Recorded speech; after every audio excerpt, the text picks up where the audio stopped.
switch on my video so that you can see me. Hi, this is me. I will start sharing my screen. Hey, just a sec. I mean, people feel free to play with the reactions here on Zoom, and also feel free to, post message on chat in case if you want to say something or ask something to Atmara. Yeah. Yeah, definitely. Okay, so I like webinars or sessions or talks generally in the format where we demonstrate something, we show actual code, we show actual working things. So this is not going to be just slides, boring slides or something like that. I've kept slides minimum, like there are just 6-7 slides which are important, and total number of slides are not even more than 15 actually. And we are going to see a lot of code, we are going to see a lot of things actually implemented, and we are going to learn from those actually.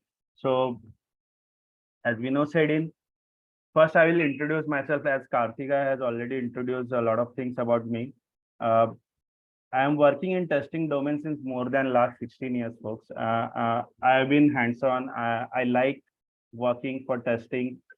It's my passion. I'm doing functional, performance, security, usability, and many more types of testing in these last 16 years. Till today, I'm doing same things. Actually, I'm working on things. I'm actual hands-on with all of those things. I'm passionate about writing code, writing good code actually.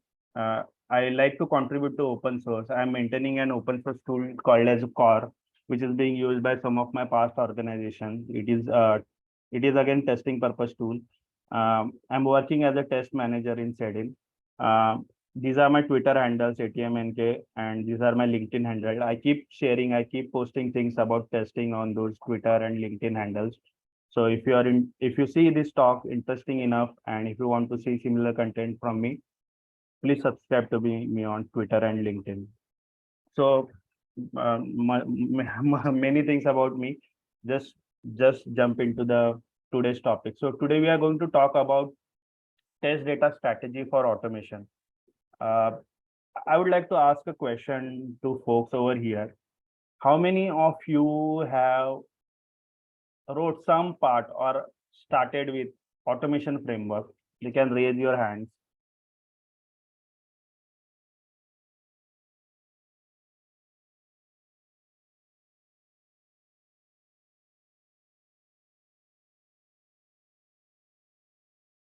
Okay. Some folks. And how many of you have seen at least automation framework? At least seen the code of automation framework? Those can raise your hand.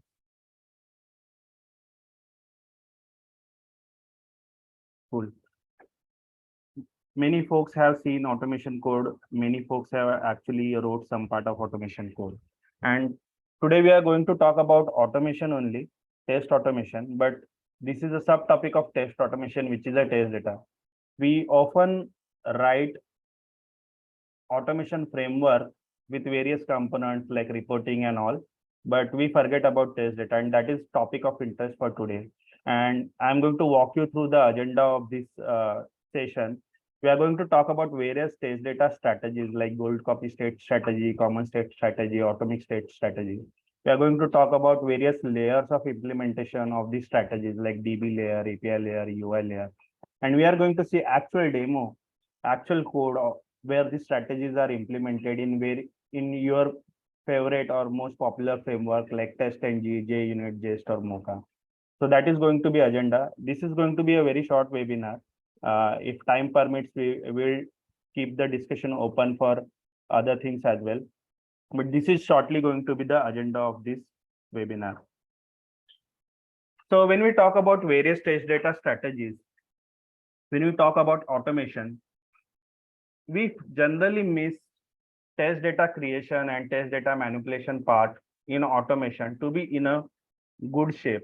Like there are many ad hoc utilities created, many ad hoc scripts created, which serve the purpose for that particular thing, but it's never strategized in automation. That's what I have seen as a common problem in test automation frameworks which have been written. And here we are going to talk about some of the strategies, how you can strategize your test automation, test data creation in this webinar. It's important to devise strategy for test data creation during life cycle of test execution. And why it's important? Because test data acts as a prerequisite for any testing. Like for example, if you are trying to log into the system, then user should exist in a system, right? So creation of user is like a test data creation in that particular scenario.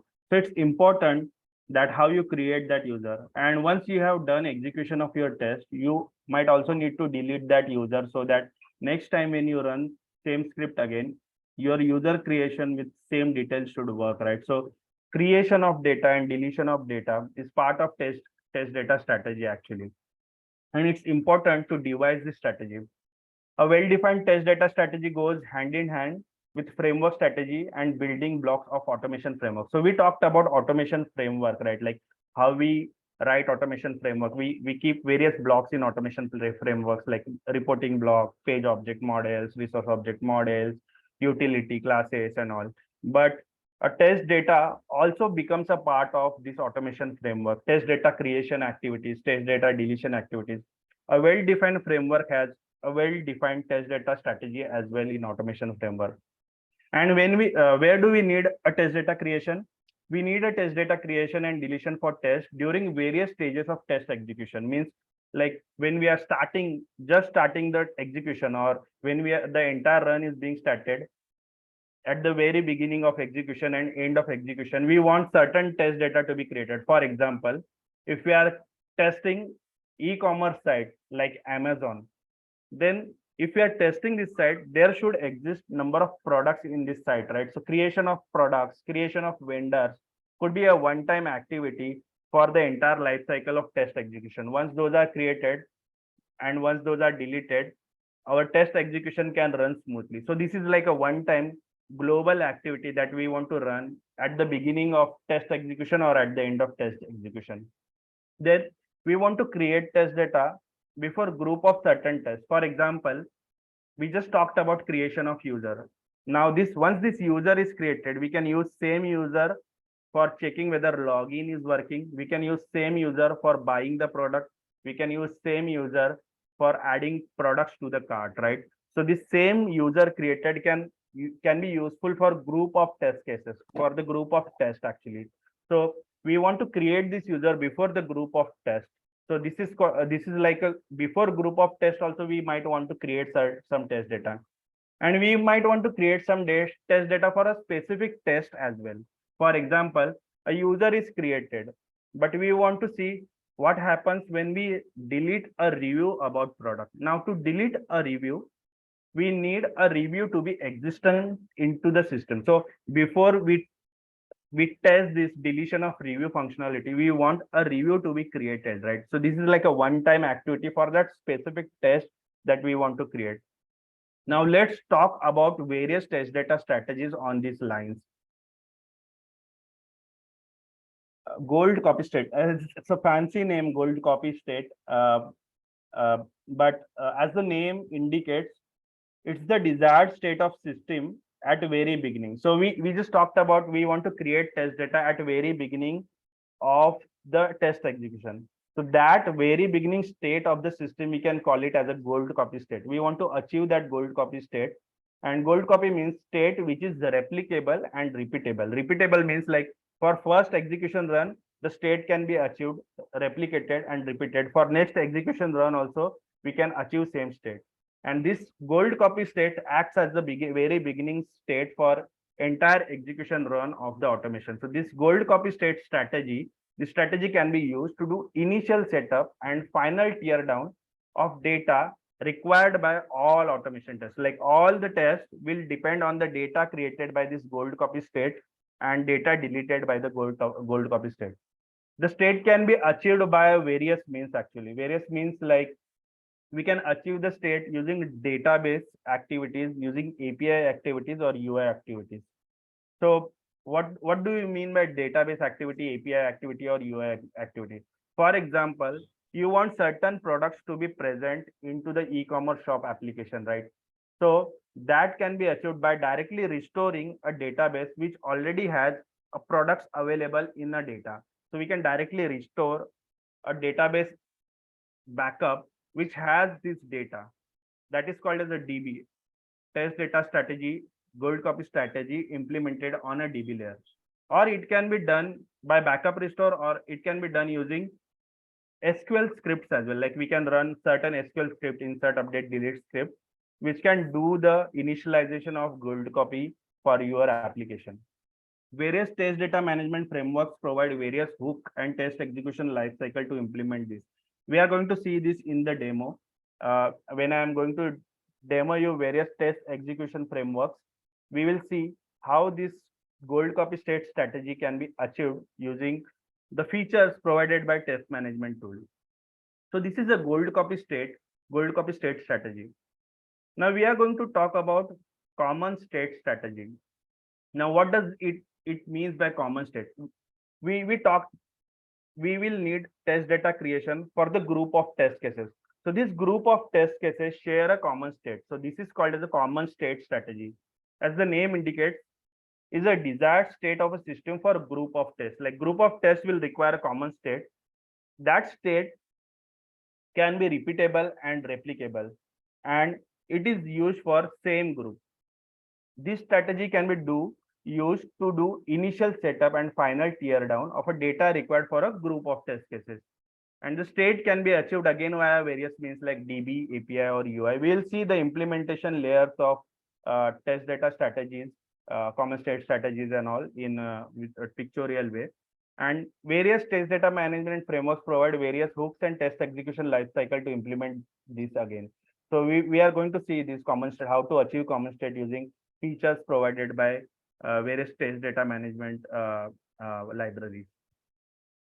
Now, the last strategy I am going to talk about is atomic state strategy.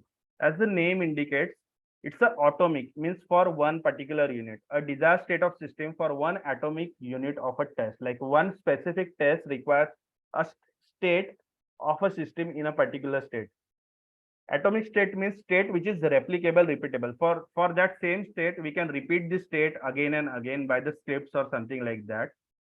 And it is required for a one specific test. And this strategy can be used to do initial setup and final teardown of data required for a single test. Like for a single test, we can use this strategy to create a data or a delete a data. Again, this state can be achieved by various means like DB, API, UI. And various test data management frameworks provide various hooks and test execution lifecycle to implement this. This line appears similar on all the slide, but implementation is a different. When we see the code, actual code, we will see like this line is implemented totally differently for atomic state, for gold copy state, as well as for common state. So we are going to see that in the code demonstration. Now, let's talk about layers of implementation. We talked about different layers, DB, API, and UI. So we will talk about database layer in more detail about implementation of a test data strategy. So database layer means what? Your automation frameworks does certain operations on database. As the picture indicates here, your test data manager will do certain operations on database to get this desired state, like gold copy state or common state or atomic state. You have a system also interacts with data, test also interact with system, but your test data manager will do what? For example, in gold copy state, it will do backup or restore on a database for achieving gold copy state, or it will run certain SQL script on a database to achieve or to get the test data in a particular shape. In case of common state, we may not use backup or restore because gold copy state has already done that. So in common state, we are going to use SQL scripts only to act on a DB or some libraries, Java or JavaScript libraries, which can directly interact with database to do those operations. And in case of atomic state as well, we can use SQL scripts or we can use scripts which are written on in a native programming language to act on a database. So this is like a database layer of implementation for test data strategy. Now, is it advisable to use database layer for test data implementation? It's generally non-desired to use DB layer, but for gold copy layer, it is equally recommended to use DB layer. Why? Like gold copy is one-time activity. You can directly run backup, restore, or SQL script to do one-time activities. But for common state and atomic state, it is generally not recommended to use DB as a layer for test data implementation, test data creation, because what happens is like your DB structure may change frequently based on the application lifecycle. Your application, your developers are constantly changing your application. Application is going through the changes, and your automation will become tightly coupled with DB.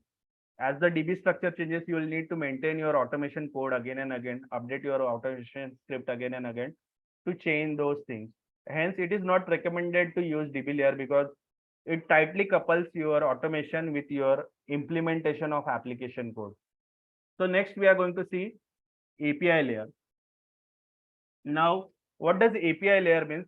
Now we have depicted system, but we have also depicted two components of the system here, a UI part and an API part. So any web-based application or any web-based system, API-driven system, we have generally these two components, UI layer, which is like a front end, and API layer, which is like a backend or something, backend or APIs. Now, in this strategy, what test data manager does is test data manager accesses API of the application, like you have get, post, put, request on various resources. So test data manager directly interacts with APIs and APIs indirectly create data in a database. So you actually interact with API layer. So that's why we call layers of implementation, because you are here, you are going one layer up, not on DB layer, you are working on API layer. So in gold copy state, what we do is like to achieve a gold copy state using API layer of automation, we write native language script hitting sequence of endpoints for a one-time setup or tear down. And common state also via helper methods by calling endpoints. Again, we can call endpoints for the common state achieving common state, and atomic state also we can achieve by calling certain endpoints. So we hit certain endpoints like post, put, patch for your end-to-end automation or any kind of automation, and we achieve a test data state actually. So this is called as a API layer of implementation. Now, next layer of implementation which we are going to talk about is UI layer of implementation. So again, we are going one layer up now. We were on DB layer. We saw API layer of implementation. Now we will see UI layer of implementation. So in this layer of implementation, what test data manager does is test data manager doesn't interact with API. It interacts with UI. Like for example, creation of user. Test data manager will do registration activity, which will create user, and it will verify email and do all those prerequisites like an end user. So UI layer of implementation is like an end user emulation of your system, where your test data manager acts as a user and creates test data using UI.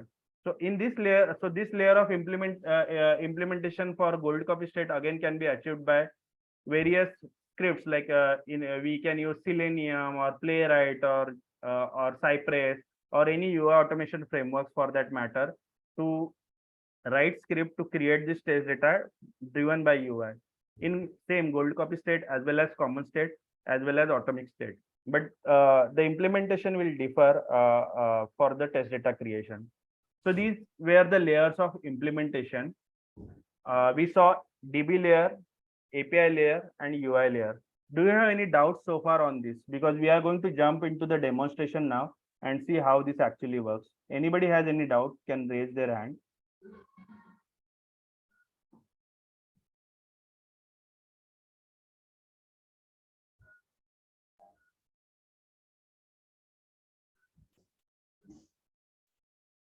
Okay. Any questions? Not able to understand this concept or anything like that?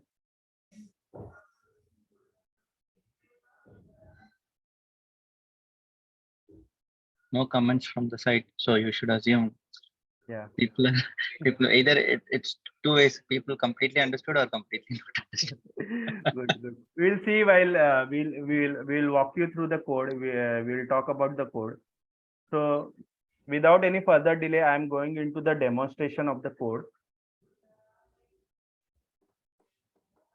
So this code which I am going to demonstrate is going to be into 4 parts. Like we are going to walk you through the 4 different test management frameworks before that, I'm going to quickly show you the application under test. So I will grab the URL of application. This is like a playground application that I have used for demonstrating these concepts. So this is a Lambda test is a platform where you can use their devices and all. They have provided an e-commerce site. You can also use this for dummy automations and all. So here you can see there are registration, like you can register and you can provide various data. You can log in. You have various pages and all. You have products and all, right? Like this application is used for demonstration of code. We haven't wrote actual code for creating and writing test data, but we are just understanding various frameworks. So first, I'm going to talk about TestNG, which is the favorite test management framework for testers. Many newbies who start writing automation use TestNG as a test management framework. So let us go through the code. So this is a Gradle based project. You can have Maven based project as well as Gradle based project. This is a Gradle based project. So we have Gradle as a build management tool. We have added TestNG as a dependency. So if you see over here, we have TestNG as a dependency. Because this is end-to-end automation, we have added Selenium as well as a dependency. So these dependencies means TestNG library will be downloaded by Gradle and it will do the hard work of putting those jar files into the class path and making that code, TestNG code available for us. Okay. This build.gradle will act as a test as a build management tool which resolves the build related dependencies. You will see the group written over here. Is font visible to everyone? Is this font visible to Yes. Yes. Yes, Atmaram. So we have a group called com.setIn.qa. Now there in any Java project you will have src folder. There will be main and there will be test. Most of the times when you write automation framework, we write code inside test blocks rather than main block. Main block is the code place where we generally write some reusable code or code related to the application. So most of the code you will see present in test block. The same group which we have written over here, com.setIn.qa is the name of the root package. Within this package, we have pages, test data, and test package. Okay. Now let's go through the login test.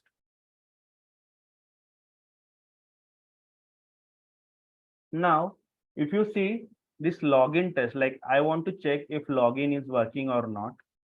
So I haven't implemented actually how to check whether the login is going to work or not, but I just want to check whether login is working or not. So to check if login is work, I need a user, right? It requires user creation. So TestNG provides a nice methodology called as groups. So this test is annotated with the test and there is a group property available on this annotation and we provided a group like the group of this test cases requires user creation and this group is defined over here as a final constant requires user creation. So what does this mean? So we'll go into the more depths of this test now. You can see this login test extends a base test. So base test is a test where all the base code of all the commonly reusable code is written. And you will see requires user creation annotations value is also written over here. Now, TestNG provides one more annotation called as before groups, after groups. Okay. And before suit, after suit. So we were talking about global state or gold copy state, right? So before suit can be very well used for initialization of gold copy or base data for your entire execution suite. So before suite means what? This particular function is going to be executed at the very beginning of this entire test suite. Test suite means collection of test cases. So this particular function is going to be executed before this entire suit. And here we are going to create test data using global data manager. So you will see we have written global and user as a two different packages in test data manager. So we have a global data manager as an interface. Now, why we needed to write this as an interface? Because this global test data, as we learned, we can create this global test data using various strategies like DB, UI, or API. So this interface, global data manager, which has a setup and tear down method, is implemented by various test data managers like DB global data manager, for example. This DB global data test data manager has its own implementation of test data creation. So here we are going to interact with DB. So this particular part of the code is going to interact with DB to do setup. So, and if you see this DB global data manager implements global data manager, which is the interface like this. So interfaces are the mechanism for defining the contract of the operation. So here the contract is like whichever class implements global data manager should have setup and tear down method. So if we want to do setup using database, we will use this class. If you want to do setup using API, we will use this class. If you want to do setup using UI, we will use this class. Now, DB, now if you see carefully, the constructors of this DB global data manager are made private so that nobody else can initialize the instance of this manager. And instance of this manager can be initialized using only static get method because we want to make it a singleton. Singleton means only one instance of this manager will be created in the entire life cycle of this execution. So this is called as a singleton pattern that we have implemented over here. We have created a get method which ensures that if instance is equals to null, like if instance is not initiated, it will initialize the instance and it will return the instance. So whenever we call a get method, this is what is happening. We won't be able to invoke this like an constructor. For example, if I'm going to write something like this, new DB global data manager, this is going to give me error. It will say that has a private access. Okay. And I can get DB global managers only single instance via this get method. Now this get method on this interface is our factory or is our mechanism for defining how we want to actually do test data setup for global data. So if you want to do it using DB, we can use DB global data manager dot get. If you want to do it using API, we can call API global data manager dot get.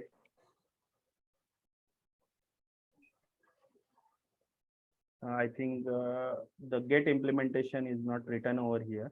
So we can write similar get implementation here.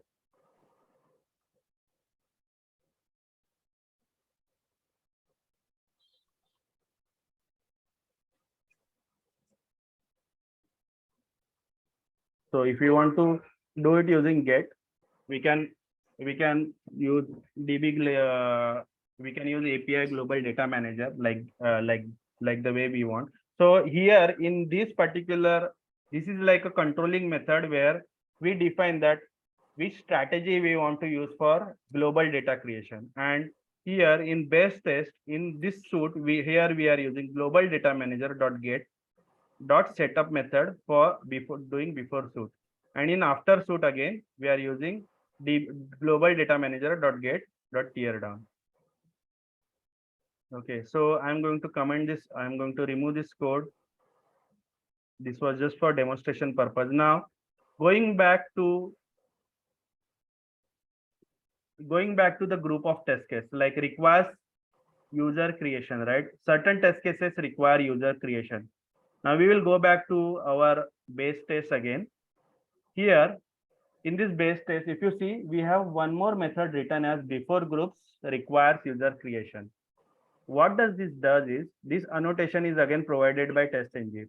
So what does TestNG does is like whichever test cases which are marked with this requires user creation, this method will be executed one time before all of those tests. So like, for example, we want to create user. So we will say user.create user, user manager.get.create user. And we can write that user's value in test context.set attribute user. And we can use that user's value in our test actually. So this is how we can pass the values from the hooks as well. So we were talking about hooks. So these are the hooks provided by TestNG before groups, before suit. Very well can be used for, this is like a common state strategy which we have implemented over here. Here we have implemented global state strategy. Now certain tests, like one specific test requires one specific test data creation as well. So there we have before method annotation given by TestNG, and we can mark our test like deletion of review requires product review return. So we have wrote a tag requires product review return. This tag is required for only this test, right? So this tag requires product review return. We can run a before method hook only when for this group is present, like the group which requires product review return. For only those methods we will create the review. So this is like a test data created for one. So before method means like delete review is a method in this test class, right? So this particular function will be executed before this method is going to execute, and it will be executed only if the method has requires product review return group tag only.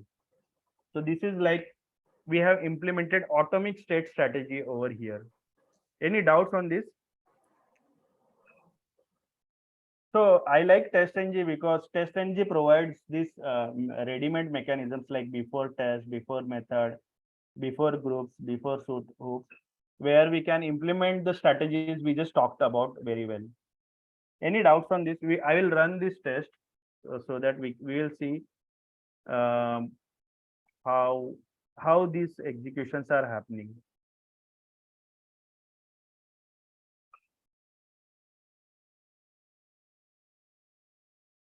So if you see, there are multiple tests which are executed. We will see the console output for this. The sequence of output, you can see test data step, it executed global data setup via DB. Then test data creating user via UI. Then it executed a check if add to cart works, check if login works. Then for this specific test, it executed test data, create review for a further test, check if user can delete review, check if user can write a review, deleting user via UI. Then it deleted the user which it was created, and then it ran global tear down that we had. So you will see the sequence of execution is first it executed a global state, then it executed a setup for a common state, then it executed a setup for a specific test, and it executed a test accordingly in those order. For this test, this is not required, so it can run it before even that. Any questions? Doubts?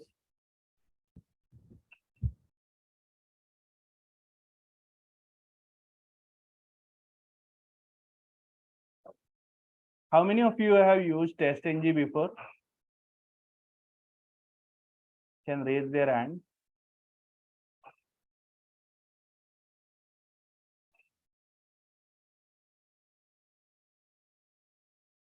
Okay, Prasant, Queenie, Gautam.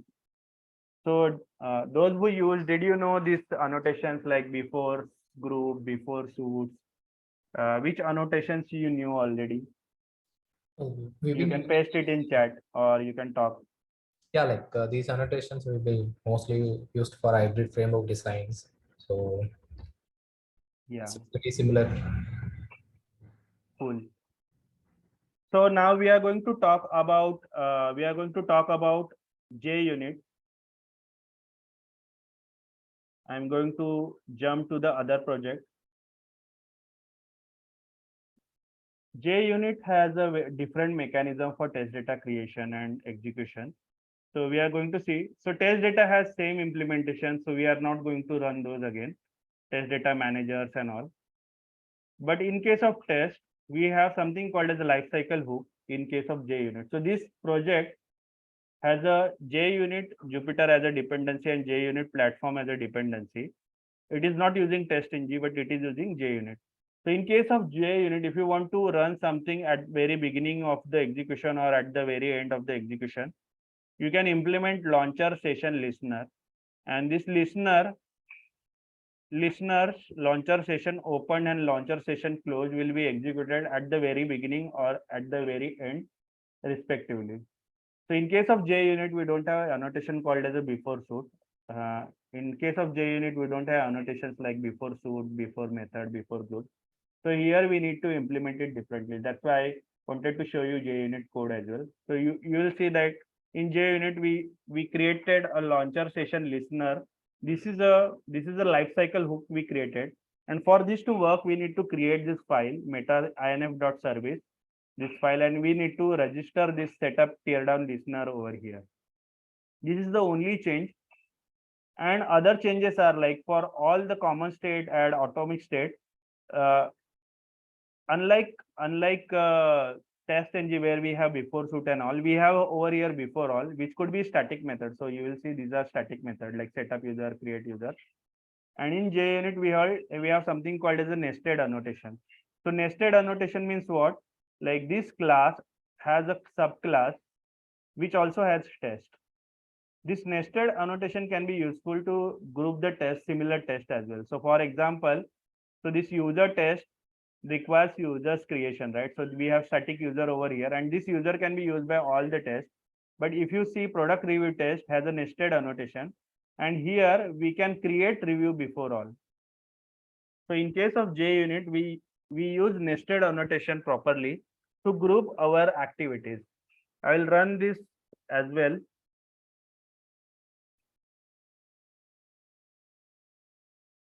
So you will see similar output, test data, global data setup via DB. Now this happened via lifecycle hook, creating user via UI. This happened at the very top before all. Check if user can write review, create review for further test. Test, check if user can delete review, check if add to cart works, check if login works.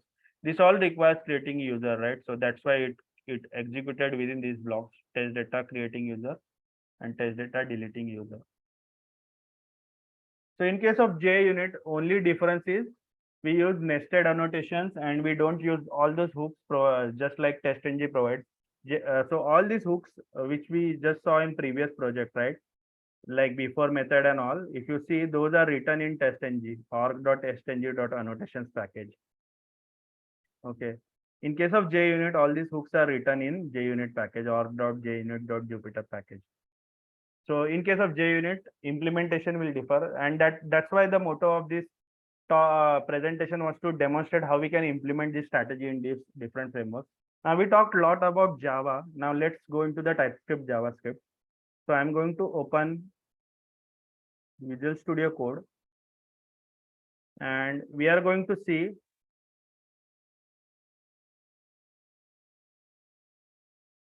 Mocha framework. So Mocha framework has similar concept of test data management. Like you use Playwright or you use WebDriver IO. These frameworks internally use Mocha or Jest like frameworks for test management. So it is a bare minimum framework for test management. And in case of Mocha, you write test something like this, like you like something in describe blog. Within describe, you write it blocks. It blocks has test actual tests are this it, and describe blog is a group of things actually. So in case of Mocha, you have something called as a global hooks, like you can write before and after like this. Again, we have implemented similar concept like global data manager and the way we implemented in Java. Similarly, we implemented it over here. So I'm not going to walk you through the details of those. It's just a TypeScript version of the same code. But the interesting part is global hooks. Like here we are using global data manager dot setup, global data manager dot teardown in before and after hooks. So Mocha, what Mocha does is Mocha gathers all the tests and put it under one common block. And in that block, Mocha itself uses before and after hook as a global setup. And in case of specific test, we can use the describe blocks. So for example, shopper's test, we use shopper test in this before block. So this before block is applicable for only this describe block. If we write one more describe block over here, the before block which was written over here won't be executed for this describe block. So if I call this AAA, this won't be applicable for this block. So we can do so this group of test cases require a certain test data creation, like for example, user manager dot create user, right? So here we achieved a common state using grouping of the test, like using group of the test in a describe block. I will run this test in terminal, npm test. You will have all this code available. You will see similar output that we saw in Java: test data setup global test data via DB, setup user data via DB, check if login works, test, and test data tear down for user and global test data. So order of execution will be similar because of the way we maintain the states actually. So this is a Mocha, and now we are going to see Jest. In case of Jest, Jest provides you global setup and tear down configuration where you can define like which scripts needs to be used for global setup and tear down. So you will see this file jest.config.ts. Jest is again similar test management tool which has a describe and it kind of thing. But in case of Jest, you have Jest config, which we have defined over here. This config will be picked by the Jest to understand like what Jest needs to do while executing the test. So if you see, we have global setup and global tear down. You will see if you are using Jest as a test data management in WebDriver IO or Playwright, you will see similar configuration like global setup, global tear down. In global setup, we have written a function, export default function, global data manager dot setup. And similarly, in global tear down, we have written global data manager dot tear down. And test which we saw are similar. In case of Jest, the names of the hooks are slightly different. Like instead of before there, it is before all, after all. Yeah. So this was all about it. So hope you enjoyed the code demonstration and the concepts which we talked over here. Thank you all for your participation. If you have any questions, any doubts, if you want to see this presentation and all, we will be having it, the links available for you. If you have any questions, any doubts, you can ask them right now.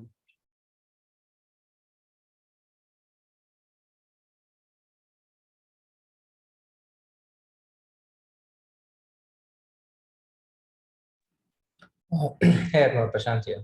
Yeah, hi Prashant. So in the framework design, what part of impact this test data strategy will help on the automation stack? Because we do have some limitation of times, right? So do we need to spend it more time on this strategy for test data, or like how do you expect this to be helpful on automation frameworks? Because mostly we don't have the much time to do with automation framework designs, and we'll be like implementing those, and we don't plan usually for the test data. Like we'll plan as per the data available, and we don't strategize based like these type of scenarios. So Yeah. Understand. Yeah, that is a really good question. Like when we are in hurry, we keep things behind, right? So that is a golden problem we face in any IT projects or anything. But try to understand why it is important. It's not like I will go for these strategies from the very beginning of the automation framework design, but I will refactor my existing test data creation activity. So for you to work on a test, for you to write test, for example, if I want to try a login into the system, right? I will need a user for sure. Initially, like when I'm designing a framework, I may try a hard-coded user, which will be created one time. But later on, I will start facing a problem like that user was deleted by somebody else, then somebody else created, use that user, spoiled that user, that somebody stepped on that test data and all. So Mhm. hard-coded test data, you will find it's not working for you. So that is the time to use for implementing common state strategy for user creation. Go ahead and implement a user creation activity in your framework. When you start facing the problem, it depends on your environment, it depends on your context. Like in your context, if people are more mature, they are not stepping on each other's toe, they are not deleting your data and all. Hard-coded data or even single strategy like a gold copy strategy can also work. It's not like you need to implement all these strategies in the framework. Like a single strategy implemented, like just restore the database, it's like a gold copy strategy. And every data required for every other test case is restored by that gold copy. That can also work. Okay, so it's not like a silver bullet that I'm giving you that you always need to implement hybrid strategy. Or Mhm. it's not like you need to always implement all strategies like common state. That's why we call this strategizing of test data. So it's up to your context how to strategize. These strategies you need to use, like you can use hybrid strategy like common state strategy, atomic state strategy, and golden state strategy all together, or just golden state strategy, or just common state strategies. But eventually you will face this need, and you will face it by hard times actually. Yeah. Yeah. Thanks, Sapna. Yeah. Anyone else has any doubt?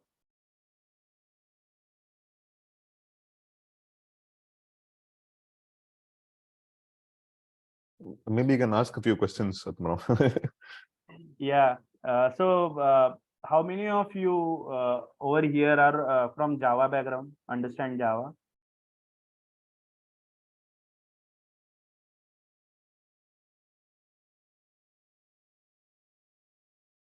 Okay. Many folks over here. How many of you have used interfaces before?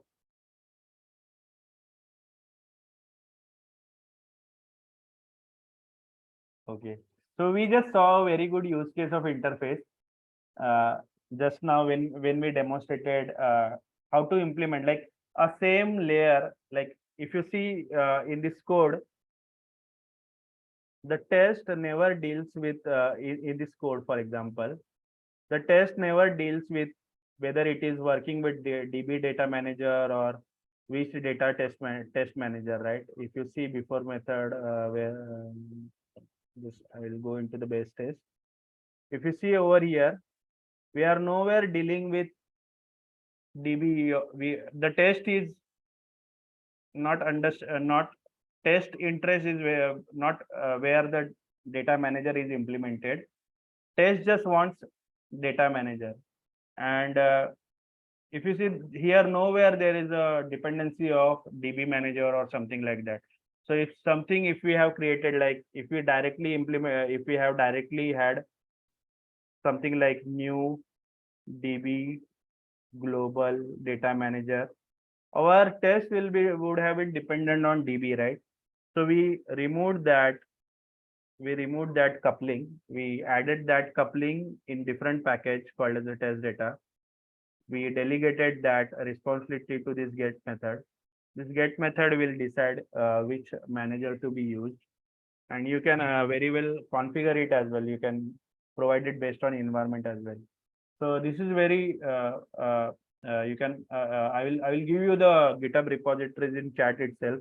You can go through this code, understand this code, see how we have implemented various strategies, and it will be useful. How many of you used TypeScript, JavaScript before?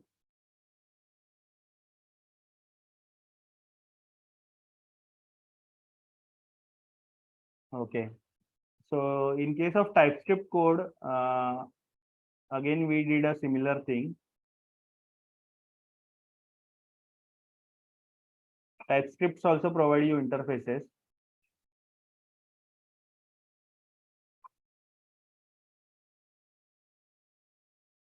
Here we define global data manager interface setup teardown method. And we created a get function. So TypeScript is a combination of types with functional programming as well.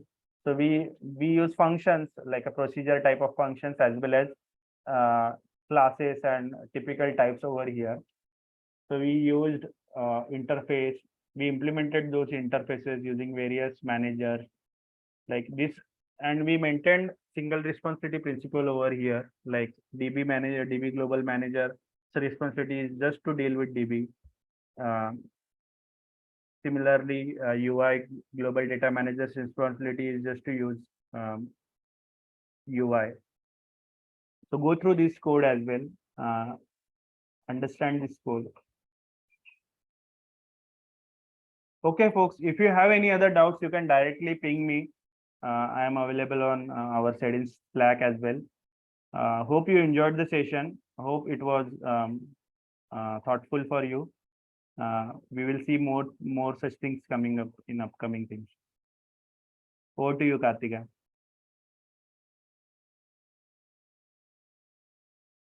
Thanks, Atmaram. Thank you so much. It was really very thoughtful of you to actually come up with this initiative to share your knowledge and thoughts. Thank you so much. And folks, do you have any questions or is there anything that you want to share with Atmaram? Please feel free to use the chat box or even unmute. I know we have so many people across sitting here.